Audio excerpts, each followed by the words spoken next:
먼저 유재영 위원장님, 네. 지금 민주당 정청래 대표가 지난 추석 연휴 뒤에 최고위원회에서 10일 날이죠. 내란만 14번 언급을 했습니다. 아까 청장님 얘기하고 좀 비슷한 얘기일 수도 있는데요. 내란 척결 조기 종식인데 이게 지금 대통령실과 여당의 지금 강경 노선의 온도차가 좀 언론에 좀 보도가 되고 있단 말이에요. 이거 어떻게 보고 계십니까? 최선의 방어가 공적이다. 예. 네, 이렇게 말씀드린 건 뭐냐면 이번 추석에 여러 가지 사건들이 굉장히 많이 터졌습니다. 그러면서 어떤 야당의 반격의 기회를 줬다라고 이제 지도부가 아마 생각을 할 거예요. 또 이런 위기감들을 느끼고 있는 정청래 대표 입장에서는 예. 강성 지지층들을 붙잡아야 된다. 그래서 내년 지방선거와 당대표 재신임을 예. 기반을 유지할 수 있다라고 분명히 판단했을 겁니다. 예. 그러니까 실제로 민주당 내부에서도 이런 기류로 휩싸여 가고 있는 거고요. 그러니까 결국에는 당내 갈등으로 이제 보여지기도 하죠. 예. 그럼 무엇이 내란을 14번 외친 스모킹 건이 됐냐. 제가 이제 몇 가지만 좀 말씀 좀 드릴까요? 예. 첫째는 9월 27일 날 국가정보원 화재로 국가가 재난 상태가 됐잖아요. 예. 거기에 9월 29일 날 김현지 총무비서관을 대통령실 그 제1부속실장으로 교체를 했습니다. 예. 국감에 나오라고 했잖아요. 그러니까 안 나오니까 안 나오게 하려는 그런 안 나오게 하려고 결국에는 교체한 거 아니냐는 이런 의혹이 네. 있는 거예요. 그러니까 SNS에서는 삼김 시대가 열렸다. 네. 그 뭐라고 해요? 김부선, 김현지, 김혜경 여사 이래서 삼김 시대가 열렸다 이렇게 조롱하고 있잖아요. 예. 거기에 더 심각한 건 뭐냐면 김현지의 아들이 이재명 대통령의 혼의 아들이다. 이렇게 SNS에서 나오고 있어요. 인터넷에 두들겨 보면은 예. 이런 것들의 오해를 막기 위해서는 국감장에 나오는 게 맞죠. 근데 왜 끝까지 못 나오냐? 예. 결국은 그 이재명 대통령과 성남시장 시절에 백현동, 대장동 이런 여러 가지들의 이야기가 나올 수 있을 거라고 추정해서 못 나오는 거 아니냐. 결국은 김현지 총무비서관이 왜 나오라고 했습니까? 대통령의 특갈비를 잘못 쓴 부분이 있으니 나와서 국감에서 한번 얘기 따져보자 라고 부른 거예요. 아니 그러면 대법원장은 조희대 대법원장은 불러가 국회로 부르고 불러면 나오라고 하고 그 김현지 총무비서관은 못 나오게 하고 이런 것들을 봤을 때도 그렇고 또 이런 이슈가 막 터지니까 어땠어요? 10월 2일 날 이진숙 방통위원장을 체포했잖아요. 예. 누가 봐도 물타기용이라고 다 느끼실 거예요. 거기에 10월 3일 날 어쨌습니까? 예. 국가공무원 우리 그 국가정보원 화재로 있던 공무원이 고인이 되셨잖아요. 예. 이재명 대통령이 냉부 찍었지만 네. 10월 6일 날 방영하려고 했던 것도 방영하지 못하고 결국에는 이 고인의 그 주기가 지나고 나서 하자 해가지고 결국엔 10월 7일 날 방영을 했습니다. 예. 그러고 나서 또 논란이 됐잖아요. 왜 댓글 다 삭제해가지고 그걸 만드냐. 결국 그러니 2주가 지난 다음에 10월 10일 날 국가정보원에 방문했어요. 2주 지난 다음에 화재 현장 방문하면 뭐 할 거예요? 네. 그렇게 하던 와중에 이번에 민주기 특검에서 과잉 수사로 이번에 공무원이 자살하셨잖아요. 많이 준비하셨네요. 좀 정리해 주시죠. 아니 정리할게요. 예, 정리해 주세요. 그래서 살인 특검에는 오명이 붙고 있는 거고 또 이런 일들의 과정이 정청래 대표를 분명히 압박을 했을 거고 그래서 내란이라는 그걸 14번이나 하면서 이렇게 강경 모드로 가고 있다. 알겠습니다. 좀 길게 3부에서요. 제가 유재영 위원장님 정청래 대표와 대통령실 간의 온도차를 얘기하려고 했더니만 여당의 실적 얘기를 쭉 그냥 그동안 해주셨는데요. 그죠? 그거에 대해서 허 청장님 뭐 한 말씀 듣고 반박 듣고 얘기 이어갈까요? 네, 제가 보니까 우리 유재영 위원장님이 화가 많으신 것 같아요. 예? 화가 많으신 것 같아요. 화나서 그러는 거예요? 네, 아니 저기 속에서 끓는 게 여러 가지가 좀 많으신 것 같아가지고 제가 보니까 지금 뭐 국가 거기 재난 사고라든가 부속실장 김현지 비서관이라든가 기타 나머지 뭐 SNS에 요새 또 올라오고 있는 그 이재명 대통령과 또 김현지 비서관의 뭐 혼외자 문제 또 이런 얘기들도 막 나오고 하잖아. 이상하더라. 근데 이런 것까지 다시 우리 정치하는 사람들이 다시 여기서 얘기한다라는 자체는 뭐냐면 정말로 요새 가짜 뉴스에 대해서 피해보는 사람들이 너무 많거든요. 그래서 바로 뭐 징벌적 배상을 하자라는 얘기가 많습니다. 그래서 SNS라든가 유튜버들이 자기가 벌금을 맞아도 계속 하는 건 뭐냐면 벌금 맞는 거에 몇 수십 배를 벌어요. 그거를 우리 정치권에서 다시 또 한번 얘기를 한다. 다시 꺼내준다. 그럼 이 사람들 더 신나서 하는 거예요. 그래서 어쨌든 우리 정치하는 사람들은 적어도 가짜 뉴스라든가 이렇게 적어도 사실과 이 팩트에 대해서 정확하게 알 필요가 있다. 그래서 팩트만 갖고 얘기했으면 좋겠다라는 생각을 좀 하고 있습니다. 그 얘기는 좀 이따가 아까 장동혁 대표의 얘기 뒤에 같이 포함해서 얘기해 주시면 될 것 같습니다. 저기 하 총장님, 지금 이번에 드릴 질문은요, 장동혁 국민의힘 대표가요. 지난 7일에 있었죠. 청년 당원들과 함께 건국전쟁 2를 관람을 했습니다. 이게 지금 4.3 항쟁을 왜곡 논란이 있는 영화인데요. 다큐라고 하죠. 이게 지금 이거에 대해서 한 말씀 해주신다면 또 어떤 생각 갖고 계십니까? 지금 4.3과 관련돼서는 아마 많은 분들이 잘 알고 있겠지만 그 김대중 대통령 시절에 바로 2000년도에 그 제주 4.3 사건에 대한 진상규명 및 희생자 명예회복 특별법이 일단 제정이 됐었고요. 그리고 나서 노무현 문재인 대통령께서도 4.3 사건과 관련돼서도 공식적으로 사과했습니다. 그리고 또 아울러서 국회에서 2021년도에 바로 또 아까 그 제정됐던 그 특별법을 전부 개정하면서 피해자, 희생자 또 명예회복하고 지원을 강화를 좀 했던 정책이었습니다. 근데 그 뒤에 아마 장동혁 대표가 2022년도 재보궐을 통해서 들어왔지 않습니까? 6월달 재보궐을 통해서. 그러다 보니까 2021년도에 이 특별법 전부 개정하고 이랬던 내용에 대해서도 잘 국회에서도 사실은 논의되고 어느 정도 합의가 됐었던 이런 부분과 관련돼서 몰랐다? 이거 모르고 한 건가? 아니면 이 국회의원으로서 자격이 이게 저는 개인적으로 제1야당 대표가 이렇게 국가 폭력을 미화하고 왜곡하고 이런 영화를 같이 그것도 개인적으로 보는 거에 대해서는 저는 상관없습니다. 하지만 이런 부분을 공식적으로다가 여러 청년들과 함께 또 아울러서 또 현수막도 마치고 또 이런 여러 가지의 어떤 이런 걸 하다 보니까 지금 제주 관련된 시민 사회나 단체, 제주 시민들이 얼마나 지금 분노하고 있습니까? 그래서 그 약 한 3만 명의 희생자를 한 2번 죽이는 어떤 그런 행위였다라고 말씀을 드리고 싶고요. 그 장동혁 대표는 그 역사도 청년도 정치 도구로 쓰지 마십시오. 그리고 청년들을 선동할 게 아니라 당장 민생부터 국회에서 챙기시기 바랍니다. 선동이다. 그리고 이건 잘못된 거다. 지금 그 얘기하셨던 거잖아요. 다양한 관점이 있을 수 있다라고 얘기를 하면서 지금 논란이 점점 커지고 있는데요. 이재명 위원장님, 어떻게 지금 이렇게 얘기하시는데 잘못다는데요? 이런 정치적 영화는 많이 있잖아요. 좌파 쪽 영화도 있고 우파 쪽 영화도 있는 겁니다. 예를 들어서 좌파 쪽 영화로 이렇게 분류를 굳이 하자고 하면 그 의뢰인이나 1987이라든가 남영동이라든가 다 보셨잖아요. 좌파적 영화도 보고 우파적 영화도 보고 또 역사적으로 재조명할 건 재조명하고 이런 과정들이 있는 거예요. 그 우파에 있는 사람들은 그런 그 건국전쟁의 일도 있고 이도 있잖아요. 이런 거 보면서 새로운 역사관과 또 우리가 또 알아야 될 이런 역사들을 재조명 받고 이게 또 잘못됐다 그러면 고쳐나가고 우리가 그게 잘못됐다가 아니라 그 역사적 조명이 잘못된 부분에 대해서 우리가 짚고 넘어가는 이런 의미에서 봤다라고 생각하면 될 것 같고요. 아까 전에 제가 얘기하다 하나 말한 게 있는데 뭐냐면 지금 민중기 특검 관련해서 관련해서 결국에는 그 양평 공무원분이 그 사망하셨잖아요. 자살하셨잖아요. 이 특검에서 강압적 그 칼날에 의해서 고인이 되셨단 말이죠. 근데 유족들이 반대함에도 불구하고 그 칼날로 또 배를 갈라가지고 보겠다. 지금 그 부검하겠다는 거잖아요. 유족들이 반대하고 있는데도 부검을 또 한다. 이 고인을 2번 죽이는 일입니다. 이런 일들을 하니 추석 민심이 그렇게 들썩하고 결국에는 그 아까 전에 그 발언으로 다시 넘어가면 정청래 대표가 내란이라는 얘기 14번밖에 쓸 수 없는 과정들이 만들어진 거예요. 이건 누가 만들었냐? 이재명 대통령이 만든 거예요. 대변인실하고 강희정 대변인하고 뭐 했어요 다들. 그래서 이거 나온 거잖아요. 그래놓고는 민주당 그 지도부한테 책임을 전가하는 그 대통령실이 창피한 거예요. 알겠습니다. 저는 그 양평 공무원 그 사망 사건 관련돼서 이게 원인이 뭐냐가 중요한 거예요.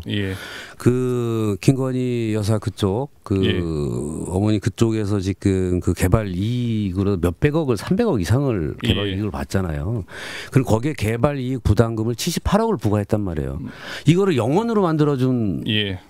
그럼 공무원이 어떤 생각을 들겠습니까? 굉장히 이건 공직자로서의 자괴감뿐만 아니라 그 당시에 김성교 의원이 양평 군수였었고 예. 그 윤석열 대통령이 그 전 대통령이 바로 여주지청장이었습니다.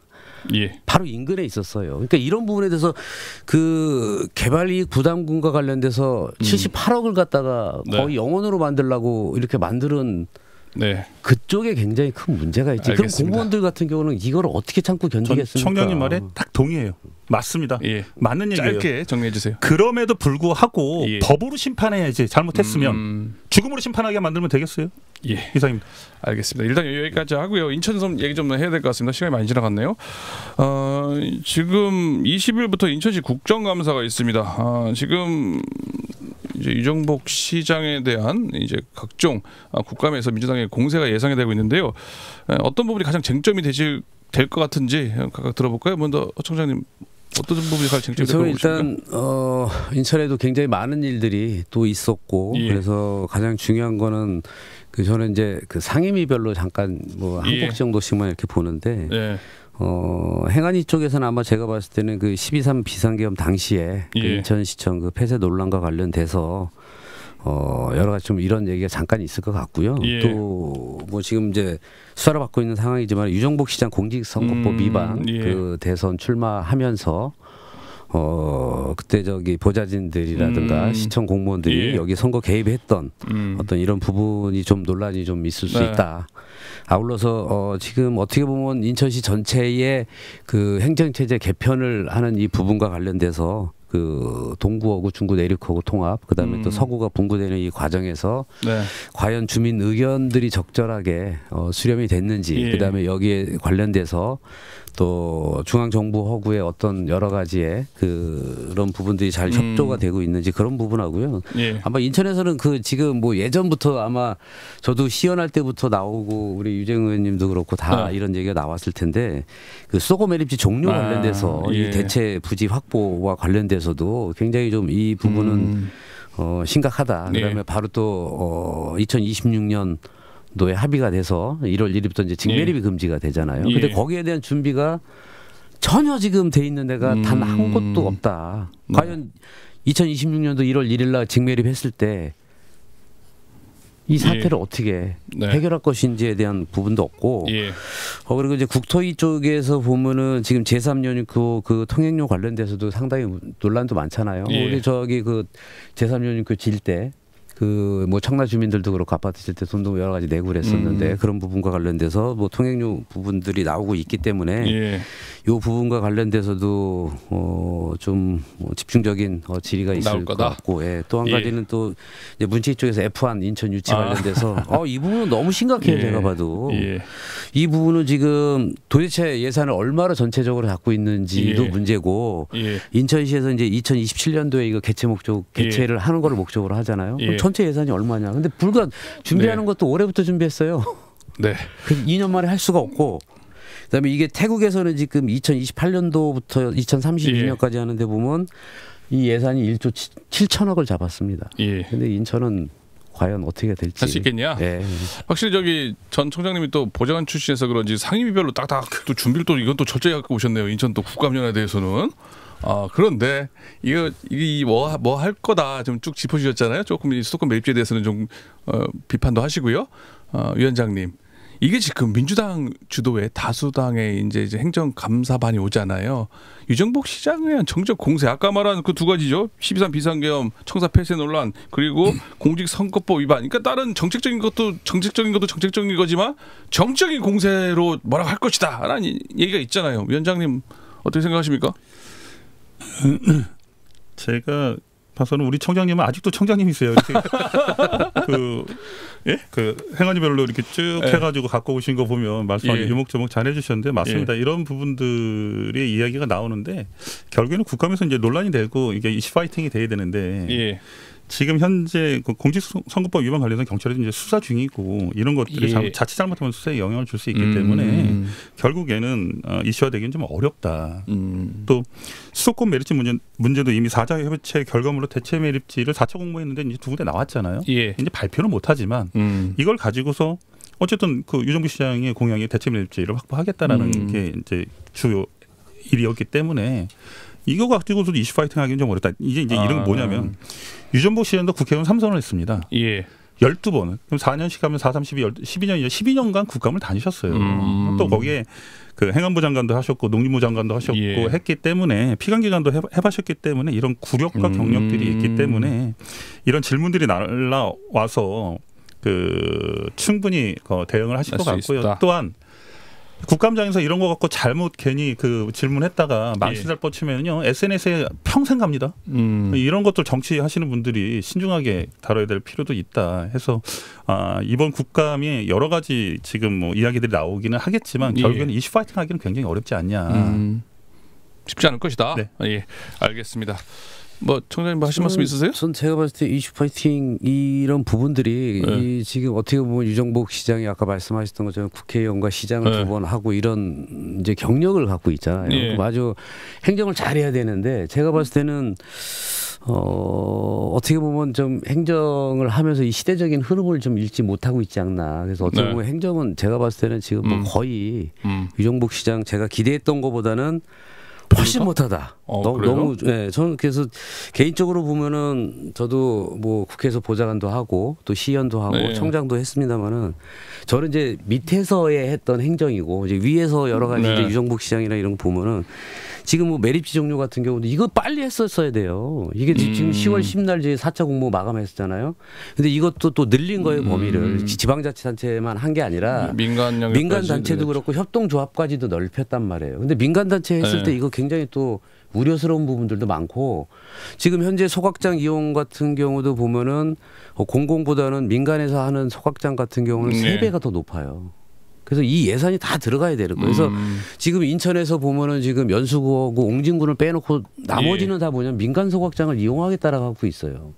그럼 현재 지금 유정복 시장 같은 경우는 군수구청장 협의회 때 와서 어떻게든 군수구청장들을 설득을 하고 같이 이런 대안을 만들었어야 되는데 민선 제가 청장할 때 저희는 많이 이런 부분과 협의해서 어느 정도 진행됐었는데 이게 또 정권이 바뀌면 다시 또 이제 원점으로 돌아가는 그런 부분들이 있기 때문에 여기에 대해서 조금 이 부분만큼은 저는 다른 건 모르겠는데 민주당이 또 했을 때나 뭐 지금 우리 국힘이 했을 때나 이 쓰레기 문제 이 문제만큼 우리가 인천에서 빨리 좀 해결을 하자 여야가. 일단 수도권 매립지 얘기를 하셨는데 지금 유정복 시장의 행정 처리 잘 못하고 있다라는 얘기인데 저기 유재용 위원장님 지난주에 유정복 시장이 금요일날 출연을 해가지고요. 아까 말한 12.3 계엄 청사 폐쇄는 사실과 다르다. 이건 정치 공세에 불과하다라고 반박을 했고요. 사실이 아니랍니다. 폐쇄한 적이 없대요. 그런데 그뿐만 아니라 뭐 I+ 1억 드림 출산율 뭐 경제 성장률 1위 하면서 지금 시정 활동을 잘 해왔다라고 얘기를 했는데 지금 못했다고 했잖아요. 저기 민선 8기 유정복 시장의 시정 운영 뭐 위원장 좀 다르게 보실 거 아니겠습니까? 정당 사람들이 물어보면은요 상대 정당 내 새끼가 예뻐 보이는 거 똑같은 거예요. 예전에 이런 일이 있습니다. 제가 우스갯소리로 민주당 쪽에 계신 분들하고 식사하는 자리가 있었는데. 이재명 대통령 눈 얘기가 나왔어요. 이재명 대통령 눈이 제가 보기에는 뱃눈이다 얘기했더니 민주당 쪽에 계신 분이 이재명 대통령 눈이 두꺼비 눈 같다는 거예요. 그렇게 보는 시각이 다른 거예요. 그러니까 허인한 전 청장님이 보시는 거 하고 저희가 보는 거는 확연하게 다르고 제가 봐서는 역대 어느 시장님보다 역할을 잘했고 여러 가지 정책들을 많이 터해냈고 그거에 대한 결과물들이 쭉쭉쭉쭉 나오고 있고 지금 현재 교통 문제라든가 주거 문제라든가 내지는 뭐 우리 출산 문제라든가 인천의 경제 문제라든가 다른 타 시도보다 인천이 공실률이 조금이라도 적은 이유가 있습니다. 그럴 거 아니에요. 그만큼 인천 경제는 그나마 시정을 잘 운영해서 붙들어 매고 있었기 때문에 그 정도 성과가 있었다라고 저희도 보고 있고 이 어려운 시기에 그 정도 했으면 제가 봐서는 후한 점수 줘도 되는 거예요. 또 여당에서 지금 국감 때 파생 공사를 할 거라고 지금 예상하고 있잖아요. 이거 왜 그러냐면 유정부 시장이 꽤나 못했으면요 별로 하지도 않아요. 인기가 없으면 각종 여론조사나 이런 것들을 봤을 때 유정부 시장이 일 잘한다. 경제 지표나 여론조사 지표들이 굉장히 높게 나오잖아요. 그러니 파생 공사를 할 수밖에 없는 거예요. 불안하니까. 두 분의 의견이 정말 팽팽하신데요. 잠깐 제가 뭐 이렇게 해서 잠깐 좀 짧게 짧게 말씀드리면은 저는 이제 유정복 시장이 이제 공직선거법 위반과 관련돼서 그때 이제 국회에 있던 그 보좌관들이 사퇴를 하고 이제 그 캠프에 참여를 했잖아요. 시청에 있었던. 그러면 이제 이 공직자는 사직서를 내게 되면은 그 뒤에 이제 사직 처리가 돼야 돼요. 그 범죄 예고 기간 때. 근데 그거 자체도 우리 뭐 시장님뿐만 아니라 그 당시에 그 보좌진들도 다 알았을 거예요. 그럼에도 불구하고 너무 조급해서 빨리 참여하다 보니까 그런 이제 행정적인 실수 이런 부분들을 전 얘기하는 거고, 그다음에 제가 유정복 시장님에 대해서 칭찬할 거는 있어요. 왜냐하면 인천이 지금 10개 군구가 다 대상포진 좀 무료 예방 접종을 하고 있잖아요. 65세요. 그다음에 또 군 상해보험도 또 인천이 또 다 전체적으로 들어주고 있습니다. 이거는 민선 7기 때 저희 동구에서 전국 최초로 대상포진 무료 접종을 했는데 지금은 10개 군구에 시에서 50, 구에서 50에서 반반으로 다 지금 하고 있고, 또 동구에서 최초로 군상해보험 했는데 인천도 전체 지금 하고 있어요. 이 부분 그런 건 잘했다. 아주 잘했어요. 동구 거 청장이 먼저 잘하시는데 했기 때문에 하나 여기서 이제 바로 잡아야 될 게 하나 있어. 청장님이 말씀하신 게 맞긴 한데요. 대상포진 관련해서 우리 부평은 안 하고 있습니다. 부평 안 하고 있습니까? 예산 부평구에서는 안 하고 있어요. 부평 안 하고 있습니다. 부평은 아니랍니다. 60세 이상 대상포진 무료로 접종해 주잖아요. 65세. 근데 부평은 돈이 없어서 못 하고 있습니다. 지금 시간이 별로 없네요. 그래서 짧게 저희 허 총장님 하나 여쭤보고 갈게요. 지금 동구가 지금 행정체제 개편으로 해서 재물포로 바꿔지지 않습니까? 그리고 또 유정복 시장의 대표 공약이 재물포 르네상스 프로젝트란 말이에요. 그거에 대해서 좀 짧게 행정체제 개편 재물포로 이제 새롭게 만들어진 내용과 그리고 재물포 르네상스 프로젝트에서 좀 짤막하게 평가 좀 한 번씩 해주시죠. 네, 어쨌든 지금 가장 중요한 거는 그 행정체제의 개편되는 거와 관련돼서 일단 뭐 각 그 구 명칭이 좀 바뀌는 거 하고, 그다음에 이제 뭐 분구되는 거랑 통합되는 거랑 있는데, 저희 이제 중구하고 동구 같은 경우는 개인적으로 보면은 좀 뭐 합구가 되는 거가 저희 통합되는 거에 대해서도 긍정적인 효과도 있고 부정적인 효과도 있는데, 어쨌든 이런 부분과 관련돼서는 전체적인 선도에 나가는 거에 대해서는 저도 뭐 긍정적인 평가를 하고요. 다만 한 가지 좀 하고 싶은 거는 이거를 너무 급하게 추진했다. 행정체제를. 그래서 중구하고 동구하고 통합됐었을 때의 어떤 구의원 선거구라든가 시의원 선거구라든가 이런 게 없다.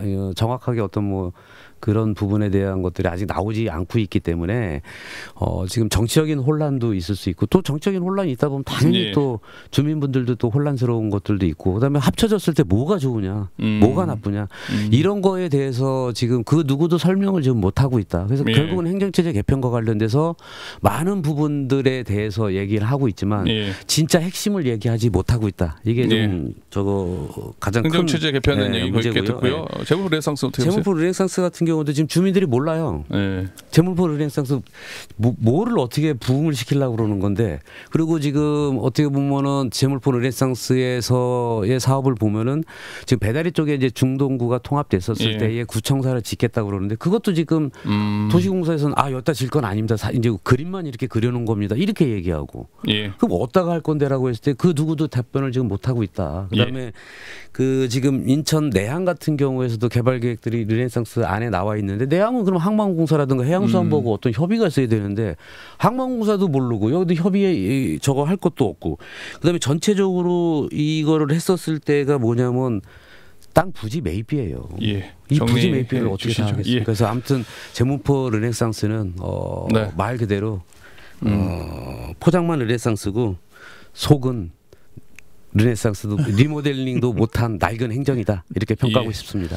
저기 반박 들어야 될 것 같은데요. 짧게 말씀드릴게요. 어쨌든 초대 재물포 청장님이 우리 그 허인한 청장님이 되셨으면 전 개인적으로 좋겠습니다. 그래서 부족한 부분들을 좀 채워줬으면 좋겠고, 뭐 청사문제라든가 이런 것들은 이제 신청사 새로 생겨나면 또 그 안에서 또 청장님들이 하셔야 될 일들이 또 있어서 아마 남겨주지 않냐, 이렇게 좀 판단하고 있고요.